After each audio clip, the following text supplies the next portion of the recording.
I always tell people, like, be proud of who you are, love yourself.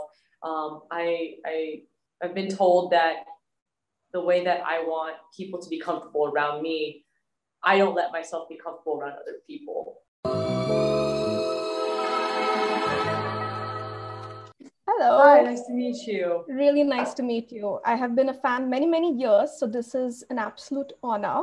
You have an amazing fan base here in India, I must tell you. Oh, thank you so much. Thank you so much. So I wanted to congratulations in advance on the release of Why, which is so exciting. Oh, thank you. Thank you. I'm like so excited that it's finally out. Yeah, I've been watching like all the singles and listening and stuff, and it's really, really nice to, like see you artistically grow this much. It's just fantastic. Oh, thank you. It means a lot. I like really approached this album. Well, it's not that I kind of calculated anything, but it was just like I just kind of wanted to write whatever, if that makes sense. I just wanted to just really write what was on my mind, be as honest as possible with myself, and just kind of put no like limitation onto what I wanted to do musically. So I'm really happy that the fans and you like it as well. So I really do. I wanted to ask you about the title. Like, can you tell me a little bit about the meaning behind it and why you chose it? So I like, why obviously is like, it could also be like, why are things the way they are, like WHY. So I'm like asking questions, because when I was piecing this album together, I ended up choosing songs that were very more self-reflective, even though that they were written about someone, a situation, or phrased some way or phrased some way to tell a story. It was actually questions that I like asked myself a lot, and I kind of just tried to, I was telling myself, why am I a certain way? And why do I think like this? Why does this keep happening? So I just try to be as honest with myself as possible throughout this process, no matter how like vulnerable, like I just try to be as vulnerable as possible and honest with myself. And the album actually was named something different before. I'm actually embarrassed of those names, but it was something else. And then I thought like Why was also really suitable, and it kind of fits in with my last EP X as well. So it's kind of like a little progression. Right. That was actually a coincidence. So I was like, wow, Amber, you're so smart. Good job. That is crazy. I would have thought you planned it out like way in advance. So yeah, it was actually like a really like not spur of the moment. It just was like, why does it have to be this? Because I was like coming up with names that that related to the story that I wanted to tell, and then I was like, I just kept saying why. So it was like a kind of a moment of realization for myself as well. Mm-hmm. That's something like, my colleagues and I were listening to the album together, and what we were talking about is like during this entire past, now we're going on to the second of the pandemic, and like a lot of artists are talking about self-reflection, and we absolutely love your message of self-love and finding out who you are. So like during this time, while making this record, did you have any new epiphanies like about yourself and about your strengths as an artist? So with the pandemic, all the shows were canceled. I absolutely loved being on stage and just chilling with the fans and just like singing songs, performing, and as well as traveling. And especially when the pandemic hit, everybody was going through a lot of things. And so I just was thinking like, what can I do better? What can I learn more about? What can I do to do my part? And just become a better person so that I can help people or achieve the goals that I want to. And for example, in relationships, like maybe I can't be in a relationship because I don't love myself enough. I asked myself so many questions about why do I not like certain foods? And like try to really understand the reason for these things. So from very, very small, minute things to, very general things, I was just always thinking and thinking. And I realized I don't take my own advice a lot. I always tell people, like, be proud of who you are, love yourself. I've been told that the way that I want people to be comfortable around me, I don't let myself be comfortable around other people. And maybe it was due to me being judged, me being scared of, oh, if someone doesn't like me or not. And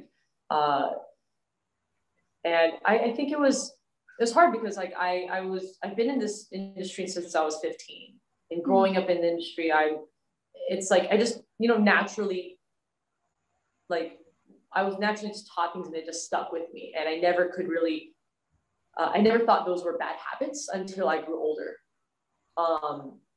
Like I wanted to, I hoped everybody could like me. Everybody, I want to make everybody happy. And I there is that saying, you can't please everybody, but I never really understood it. It's like, no, I just don't please everybody. I'll make something that everybody can somewhat like. But yeah. I also realized that I'm only one person, and there's times I'm going to, just not be perfect or not, or just even do something that just might not be someone else's style. But I can't let myself, feel destroyed because someone's opinion was the opposite of mine.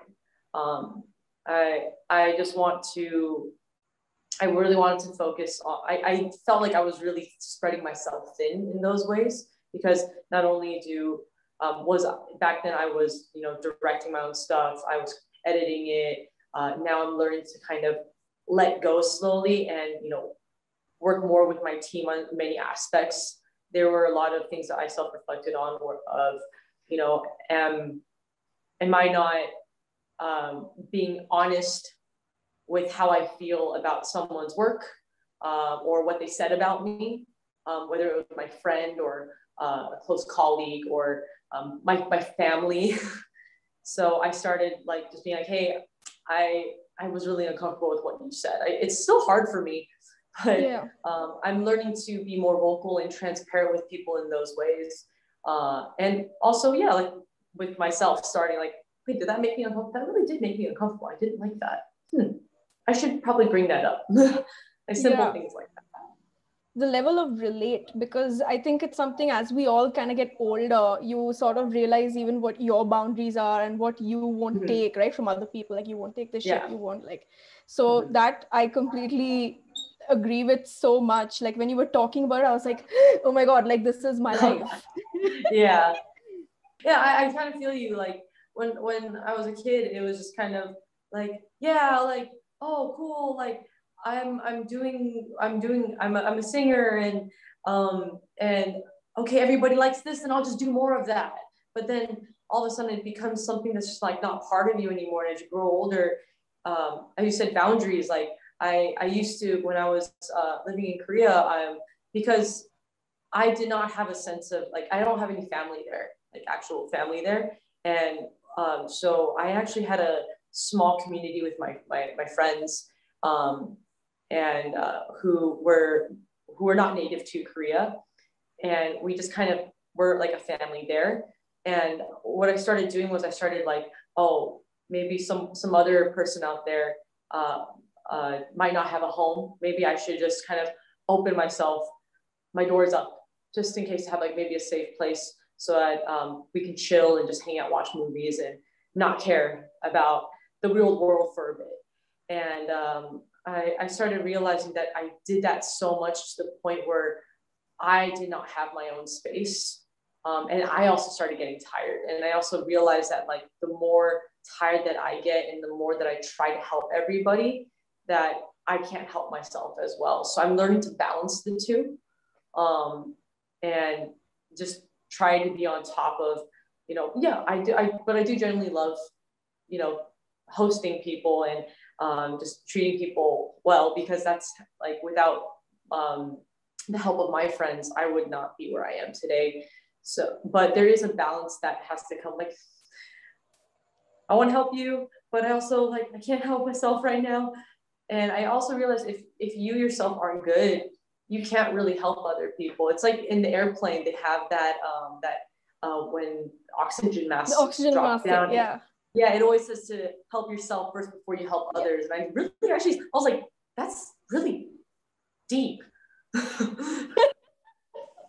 It is. Sometimes I think about it, I'm like, yeah, I mean, if you can't do anything if you're the one who then suffocates and dies. So, yeah. absolutely.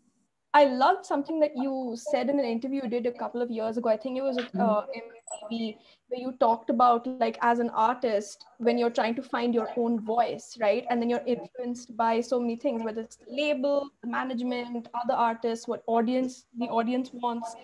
Do you feel like, you know, as time has passed, that you have gotten closer to finding the core of your artistry? I think back then, I was so caught up with trying to figure out where I fit in. And because back then in my group, we were given a lot of different types of music. So I would always try to fit my voice to that song, or try to find my color within that song. And that's the one thing that I really loved about my days in the group, was that I think my voice has been, it can go to different genres smoothly somewhat, in my opinion. I think Very true. but thank you. But now it's more, I'm also such a perfectionist. I don't want to blame it on my horoscope that I'm a Virgo, but I will have to just say that it's because I'm a Virgo. I want everything perfect. I want everything a certain way. I think I'm a little bit more comfortable with right now. Like, I don't always have to be influenced by somebody. I can just have a feeling one day, write a song, and let it be that. I think it was back then when I used to write music too, I was writing for other labels and pitching for other groups, and doing a lot of things behind the scenes that I never really understood how to write for myself. And that itself it's still a process, because it's been maybe like past 2 years I've been doing that. It's just, this is for me. This is nobody else's song but mine. And okay, what do I write now?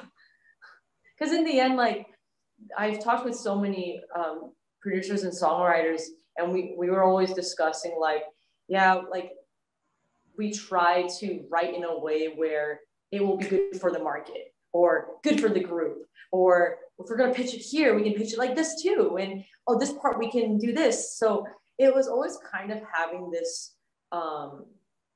very, like, businessy type of way of songwriting. Now it's just, like, there are times when I can do that. But for my own music, I just really wanted to not care about that. And let's just see what happens. Right. So I'm in the middle of experimenting. Yeah. I'm just in the middle of experimenting still. Yeah. No, because I love that you did incorporate so many different genres and sounds into Y, which I thought was quite brilliant. And it was really nice to see you go into, like, the more deep R&B space with Blue, especially. I love that song. It is so beautiful. Thank you. Yeah, so I really had a lot of fun, like, hearing all these different, I guess, colors of you. Oh, thank you. What was actually really funny about Blue was that I was in the studio with my producer, Big Banana, who also, he did 4 out of 5 of the songs on the album. And I think that day we were doing probably Neon, or it was either Neon or Complicated. We were writing one of those 2 songs. And then he was just like, I was just like, hey, do you have just some beats laying around? And he played the beat that was Blue. And I was like, wait, man, I'm so sorry. Can you just send me the beat, please? Just send it.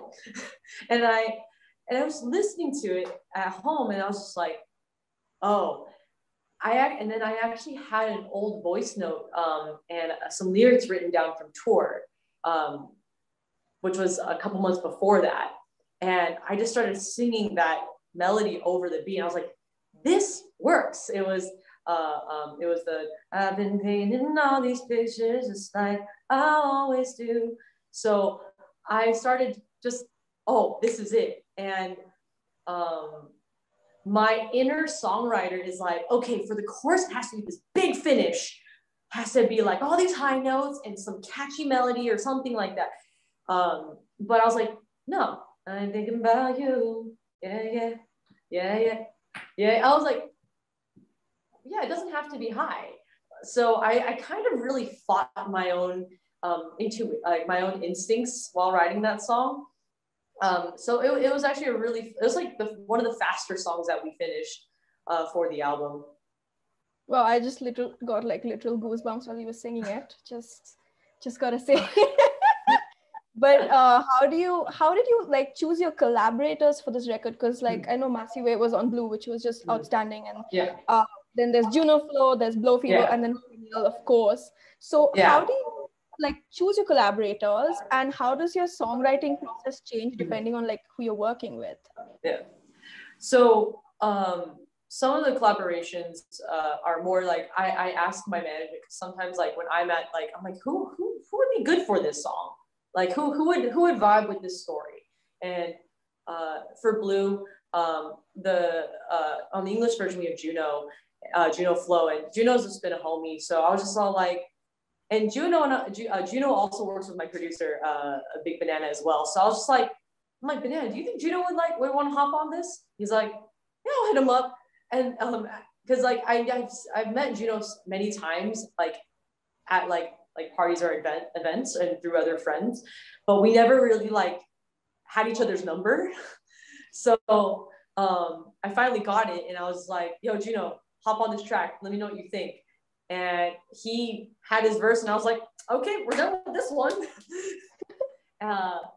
And for Peniel on Neon, I was just like, who would understand me for this song? Because Neon's a very like, I've heard from some, I was on a show here in China talking about how some people didn't understand what the song was. And because the song is kind of jumpy and catchy, but the lyrics are really sad. So I actually I was like, oh, it's like a happy sad song. It's not very like, it has like kind of sad lyrics, but has a happy vibe. And you're like, oh, so it was an interesting conversation that I had with the people that appeared on that show. But I was just kind of like, who understands my happy sad? Who gets it? And I was like, and who has this like catchy, jumpy type of rap flow? And I was like, Peniel. So I was like, Peniel, what you think? And he's like, I like it. So he was so fast with his verse too. And I always like really wanted to collaborate with my friends in these ways too. So it's really fun to kind of just like bring the fam together in those ways. Yeah. Because me and Peniel hang out so much. And me and Peniel used to hang out so much in Korea when I was living there. But since I moved back to the States and have been traveling, I just haven't seen him as much. I do hit him up here and there, but I was just, at least I'm like, I always like have a part of him with me now. If like, well, even while promoting this album, I'm like, oh, Peniel, and I miss him as I'll text him. So it's nice to kind of just be reminded of my friends, especially being away from them for so long.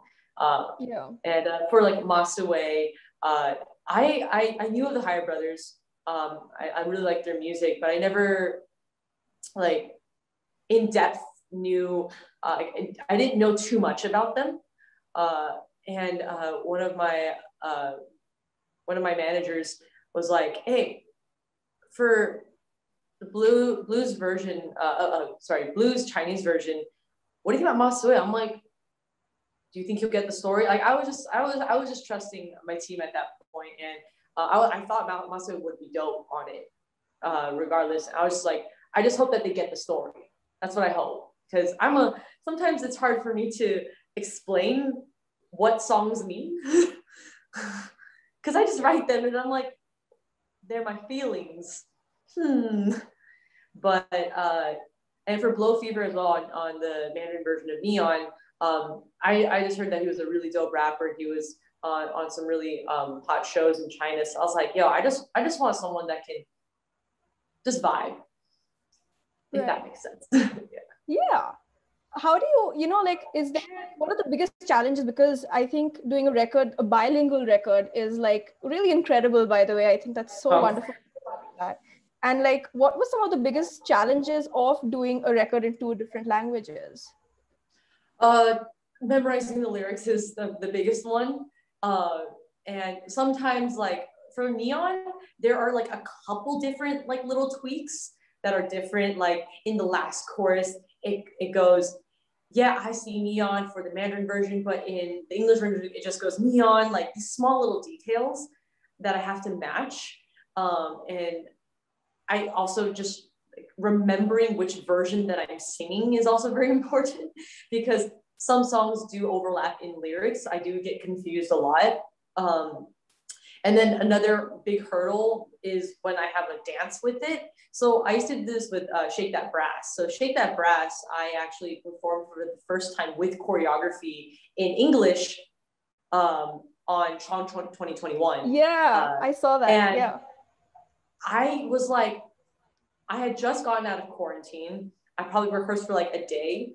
And I was like, how come my muscle memory isn't syncing well? And I was like, oh, wait, I've never done this in English with the dance. Like for my tours in the States, while I was touring in the States for my Gone Rogue tour and my Tour X tour. Oh, that's kind of funny. My tour for Tour X. My tour, that's really hard. The Gone Rogue tour and Tour X, I usually just kind of, I just don't dance. I just kind of play with the fans and show with them. And there are some parts of the choreography, but there are specific moments in the choreography I was like, wait, I have no idea what I'm singing or what I am doing. So I still get confused, even if I performed Neon's Mandarin version like 20 times. There is always still a chance I'll sing the English version. It's just I gotta trust myself at that point. So yeah. Mm-hmm. What I also thought was really cool is the music videos. Like I was even reading the press release and I was seeing all the music videos sort of line up into a story, and so does the album, right? It's like a tale that unfolds as you watch. Mm-hmm. So how did you get the idea to sort of do this concept, to explore this format of storytelling? It's actually all coincidence, kind of. I think the times when I like write music, they all kind of sound similar or cohesive to each other. But I can't say the same for X. X was actually more like statement pieces. I really wanted to talk about how I felt about love and relationships. So that's why I had Ready for the Ride. I talked about feeling frustrated, so that's what was Hands Behind My Back. Right. What else was on X? Curiosity was about like my kind of innocence and like, I like you, I'm curious, and I'm also a very curious person. So X was maybe more, I would say like the bullet points. And then I think Y is more of a vibe of maybe just an extension of one bullet point, if that makes sense. That's a really good way to put it. Yeah. So we have Neon, which talks about kind of me having this one-sided crush. And I'm just like, hey, you want to lean on this, but is it in reality I want to lean on you? And I also found out that I'm also very needy. I'm always like, I can take care of everybody, but it's like, wait, I want to be taken care of. So it has that little like what do you call those?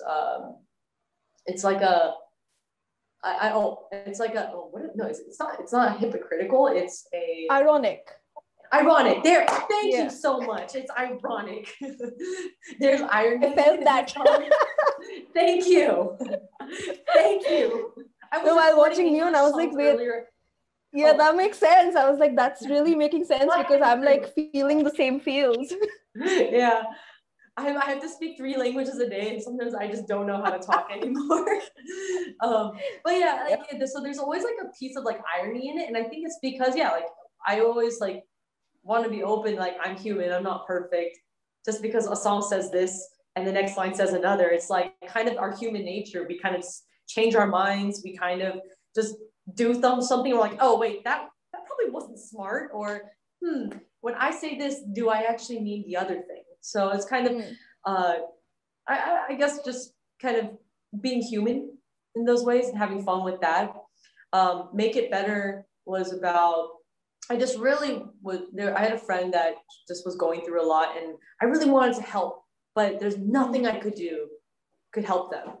And I was kind of like unsure of like, you know how there's sometimes when friends need space, but it actually means like, but they want you to be there for them. And I was just like, wait, so what do you want? So I was kind of in this like confused mindset that I do want to make things better for you. I do want to help you, but I don't know what you want from me. So please tell me what I can do. And am I a burden to you? Or so I had all these insecurities. Make It Better was actually one of my I guess more personal songs on the album. Because I realized that I really need that verbal affirmation of like, do you want me here? Do you want me to stay? Do you want me to leave? Like, I don't know. And because I've also been in relationships in the past where I've been told one thing, but it meant the other. And then I got yelled at for not knowing I got in a fight because I was being yelled at for, why didn't you know? And I was just like, oh. So there's obviously things that I need to work on in communication. So with any, like, whether it's love, friends, business, communication is extremely important to me. And no one could ever know my inner feelings if I don't communicate that as well. So that's why I think Make It Better was a very personal, like, growth type of story, a personal growth type of song for me. Mm-hmm. Something that I really wanted to ask you, because I thought you're like, the perfect person to answer this, is that idea of making, like, this is happening in India now, right? Where a lot of Indian artists are trying to make the jump into becoming international artists. And we're seeing that it's already happening with the K-pop stars becoming international pop stars, the terminology changing. So what do you think is the biggest challenge in making that jump from like the K-pop star label to the international star label? And do you feel like the K-pop label in the long run is a boon or a bane when it comes to this change? I think it's part of me. Like I actually ask myself that a lot, because since the music that I've been doing for the past maybe 3 years have not been K-pop, because none of the songs have been in Korean. I don't feel like it is K-pop. I don't think it is K-pop just due to the language. But I also do respect that a lot of people do know me from K-pop, and I love my members. So it's not that like people want to call me K-pop star, they can. But I also need to tell people that, like, because my music isn't K-pop anymore, it takes away from the K-pop genre, in my opinion. And I think that's why I'm just transitioning to pop music, but I think in the future, yeah, but it's not to say that I won't do music in Korean later on either. But if that's, I can't really control people's perceptions of me. But I do just hope that I don't view it as something that's bad. It's just not technically correct because it's not the music that I'm doing at the moment. Right. Right. Yeah. Something that, like I was saying, something that a lot of people absolutely adore about you is your message of self-love. But then you're also someone who really talks about, women's empowerment and being yourself and standing firm in what you believe in. I want to ask, like, what do these terms like mean to you as an artist, and why is it important for artists to stand for these sort of topics in, today's world? I think because now with the internet, especially, a lot of people are realizing that they aren't alone in certain areas. As a woman growing up, as a young little girl in the industry, growing up and just seeing a lot of things that were just not correct, were not morally right. Me being treated a certain way because I was a woman. People being, I've seen a lot of my friends being taken advantage of, and it's really heartbreaking. And these bad people think they can get away with it because they are behind closed doors. And it's just kind of like so sad that even I was at a point where I'm like, I guess this is life though. This is society. But I hope that but I did think like, no, just because I am a girl doesn't mean that I can't be what I want to be. Doesn't mean I can't become a boss. Doesn't mean like, why should I be looked down on because I'm a woman, right? I don't look down on other genders or other people. But there are a lot of people out there who just look down on women, and I just hope that it's kind of integrated into society. I just hope that I want to give those young girls a fighting chance. And also the women that are, struggling within the industry, that they know that they can keep grinding, and no one can, and that as women, we're strong too. Yeah, we might be, a lot, they give us that like, oh, women are weaker than men type of saying, but like, no, we're strong as hell. We can get through this. So that's why I want to support women as much as I can and uplift them. And just, I don't know, I think with all these messages and like self-love and just to be yourself, I think it's just, in the end, I want people to find happiness and people to have equality, and there's a fighting chance for every single person in this world. And in order for us to get to there, we have to work toward it. We have to constantly have conversations. I need to keep educating myself and have conversations with people in different communities because I don't know everything too. But I also want to tell people that it's okay to not know.